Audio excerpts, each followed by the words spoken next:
New cards plus packs and leaks have been released. We're going to go over all of the news, and I'm going to show you how well the decks did in TCG and OCG, plus the best deck lists attached to them. And we're also going to have a $1,000 tournament today on twitch.tv/Decade, plus some of it being on YouTube. So make sure you show up to that with the new pack day cards. Now, without further ado, let's hop in. We're going to start off with leaks. So we have the Duelist Cup that has just been announced, the 72-hour event. Getting first place will qualify you for Worlds. And I don't know, whoa, okay, that's just, that looks just like from the anime and not the card. I guess they are doing a collaboration with their 25-year anime, and I guess this avatar will be obtainable some way. This is a leak, okay, nice. And then for protectors, oh, there you go. Yes, from the anime, we have right there. So you're going to have Albaz and Ecclesia. And then we also have some Tearlament sleeves. That looks nice. Okay. And what else? We have the Red Dragon Archfiend background, which you could get. Okay, let's see what else do we have here. Those are the leaks. Now let's check out the Legacy Pack update. Whoa, Magician of Faithfulness. Flip, target a spell in your graveyard, add it to your hand, but it is a level 5 monster, so I pretty much want to stop reading there. We have Ultimate Offering. What is this? This is like a typo, or this is what the card's called? Ultimate Offering. Pay 1,000, you can conduct up to 3 summons/sets per turn, not just one. Well, you know, if it's a Legacy Pack, it's probably not good. Then we have Behemoth, the King of 100 Battles. Okay, let's see what else we have here. We have the secret pack that I did leak a while ago alongside the Sprite and Vernisolith, and now it's finally here. So that is nice to see. All of the good cards you would expect from a Tearlament deck are as ultra rare here. Let's see if they miss anything, actually. Let's see what a recent Tearlament deck would look like.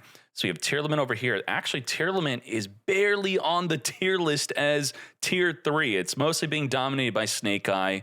This is how the tier list is automated and among all community tournaments. So it's about 32% of the meta of top performing decks. Only the topping decks are counted, not ones entered into a tournament. So let's look at Tearlament.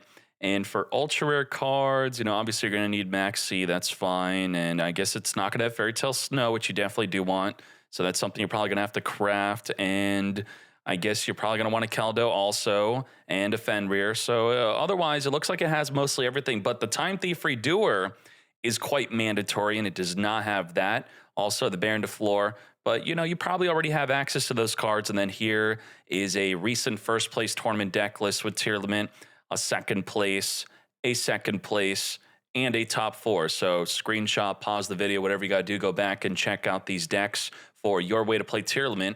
Now, let's go on to what else do we have to talk about before the main selection pack. We have the video campaign and shop updates. Let's see that real quick.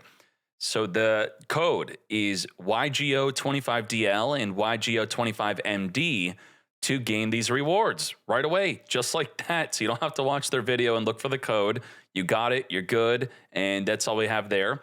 Let's see the shop updates. I guess this is mixed with the leaks also. Okay, fine. It was a leak and also in the shop officially right now. Now let's get to the main meat, the selection pack Return of the King. Now, first you may be thinking, what happened to Unchained? You said there'd be Unchained. Yes, I did. Unchained is coming. This is an April leak. I gave this leak early because I think a lot of you would probably be disappointed with the selection pack they actually gave us. You tell me. Now, let's see. What is this? Is it a disappointment or what? For reprints, we got Red Reboot for all of the new Labyrinth players that are going to be playing the transaction rollback. This is the main focus, the main card of this pack that everyone's excited about. It's going to have the biggest meta impact, and I'm going to go over some deck lists and some cards that's being used with this right after we look at some other cards too. So we have the Red Reboot reprint. We have the Hot Red Dragon Archfiend Abyss. That's a nice reprint if you want to play the Red Dragon Archfiend deck. So this is basically Red Dragon Archfiend, Tistina, and Earthbound. The 3 main deck types. I leaked all of them on stream. And, you know, I do want to say I'm sorry I didn't make a video for Tistina and Earthbound. I didn't feel motivated to make a video for these, unfortunately. But I did make a leak video for the Red Dragon Archfiend. So hopefully you forgive me on that.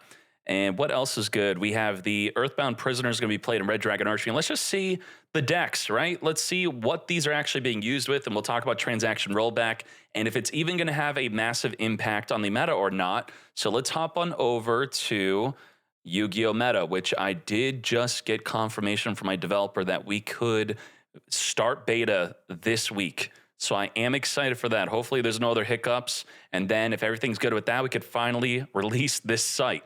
So right here, we are on the Labyrinth deck breakdown. This overview here is just us practicing overviews, not relevant info. But from the TCG Tier 3 events breakdown, Tier 3 events being YCS, Nationals, etc., we could see transaction rollback being used 80% at 3, 20% at 2. Why is this card so good? You'll be distracted by the first effect, which you shouldn't really read. It says target a normal trap in your opponent's graveyard, then this becomes that effect. It's not being used for that reason. It's being used for the second effect. While this card is in the graveyard, you banish it to target a normal trap in your own graveyard, then this effect becomes that card's activation effect. So you're going to discard it through cards like Labyrinth Stovey Torby or the Labyrinth Chandelier. Now, unfortunately, Stovey and Chandelier are both semi-limited in Master Duel. So in a way, transaction rollback is not going to be as strong as it is in TCG and OCG comparatively to Master Duel, unless we have some other ways that we want to get the rollback in the graveyard, like the new Unchained Soul of Sharvara, which is not coming yet, but in April, maybe this will be a nice little boost to the deck to help get this into the graveyard more easily. Okay. And maybe also the Ariane could be send a normal trap from your hand or that's set on the field to the graveyard. That could be a good way to get this card in the graveyard so you could activate its effect to do what exactly? You're copying the effect of your Big Welcome Labyrinth. So what's crazy about this is you could only use one Big Welcome Labyrinth effect per turn, and only once that turn, you could still use the transaction rollback with it. So you're doubling up on a hard once per turn effect. And if we look at some other use, I'll show some deck lists here. So this is the TCG breakdown, and then this is the OCG one. They're also using the deck definitely with the transaction rollback. We also do not have Arius, the Labyrinth Butler. I did confirm in the Labyrinth channel in the Discord, that is discord.gg/masterduelmeta, that this card was not coming with this pack. I think I said that about a week ago. And okay, what else do we have here? Here are some OCG deck lists that are using transaction rollback. Here's a recent one. I could zoom out for you right just like that. Here's another card that you could use with the transaction rollback that I haven't seen a lot of people talk about, but unfortunately it's not in Master Duel. I have to double check if it is. This will be declare a monster name. This turn, neither player could special summon monsters with that original name is what you'll copy with the transaction rollback. So that's another card. And then this has the secondary banish effect of its own effect. But but the transaction rollback is only going to be copying the first effect though. Okay, now let's see what else is being used with well, here's some decks. Highlight. Here we go. 1, 2, 3, 4, 5. There you go. You're good there. And then we'll look at some TCG. Here's 1, 2, 3, 4, 5. Pause, rewind, whatever you got to do.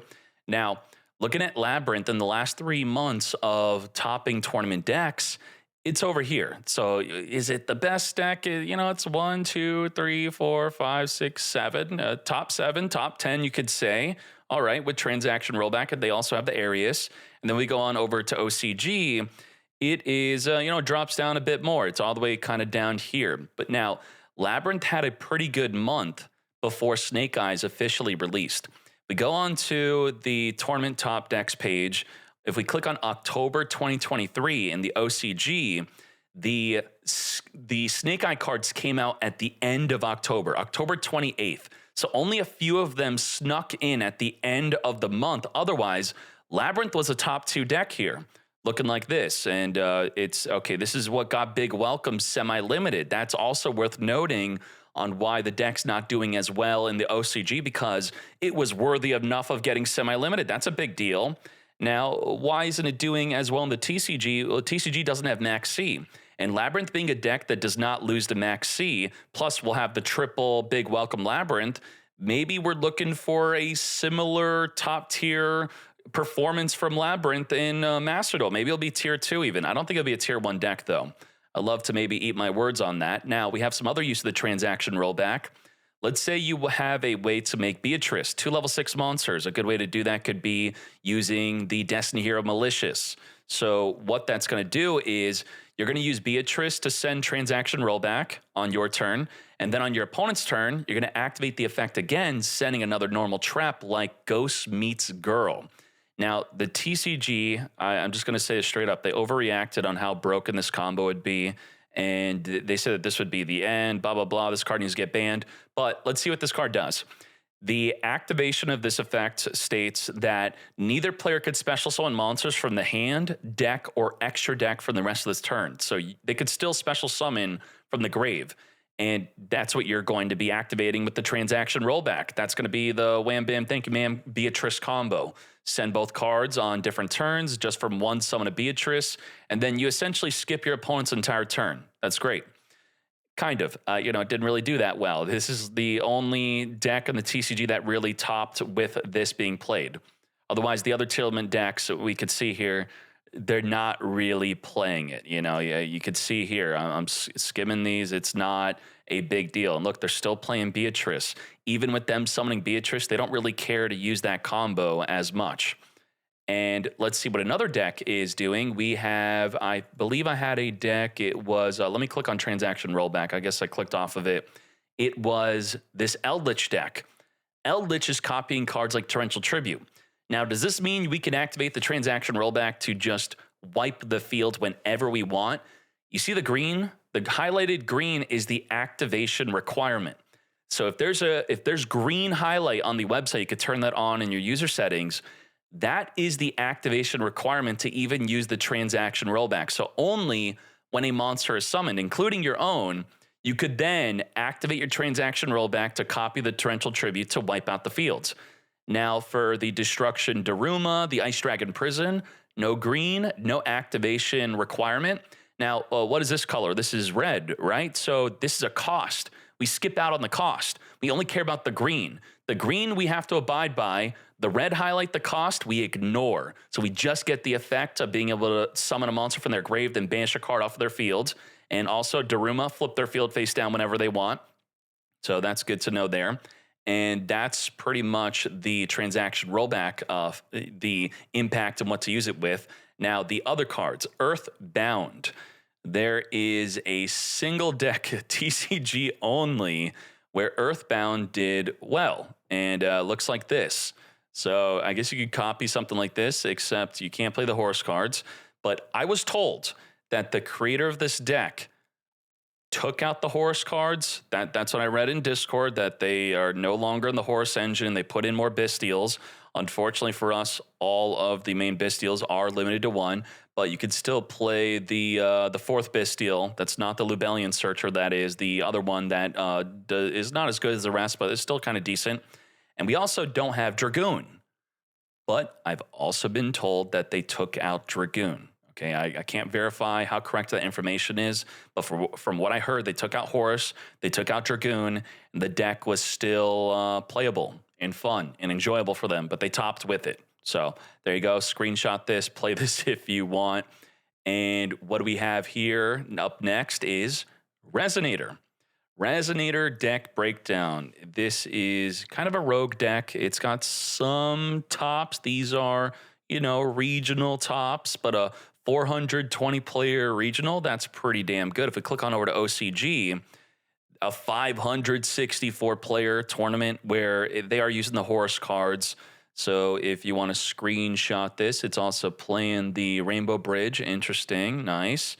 And here is one not playing that Rainbow Bridge stuff, but only a 24 player tournament. So if we switch on over to the regional ones, this will be a better look at how you should play the deck. And then, of course, you just toss in your max Cs. So there you go. Obviously, we can't play with the Horus, so something more closely tied to this. We got Pot of P limited to one, unfortunately. And there you go. Nice zoom out there. I'm excited to play this deck. I've been play testing this deck on some TCG simulators, and it's been a fun time. I've been enjoying it. It's mostly summoning the red Supernova Dragon, banish your opponent's entire field. I feel like this deck could have been top tier if the red supernova would banish itself as a cost to then banish the opponent's field. That would have been just insane, because by banishing it by cost, it would play around in permanence, and then you could reborn it with the which card reborn? This one. Target your banished super red nova, reborn it back on the field, and then it could activate again. It's not a hard once per turn.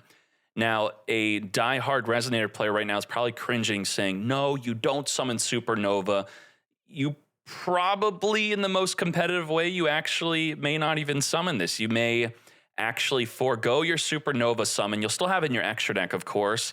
Instead, you'll be summoning the hot red Dragon Archfiend Abyss more.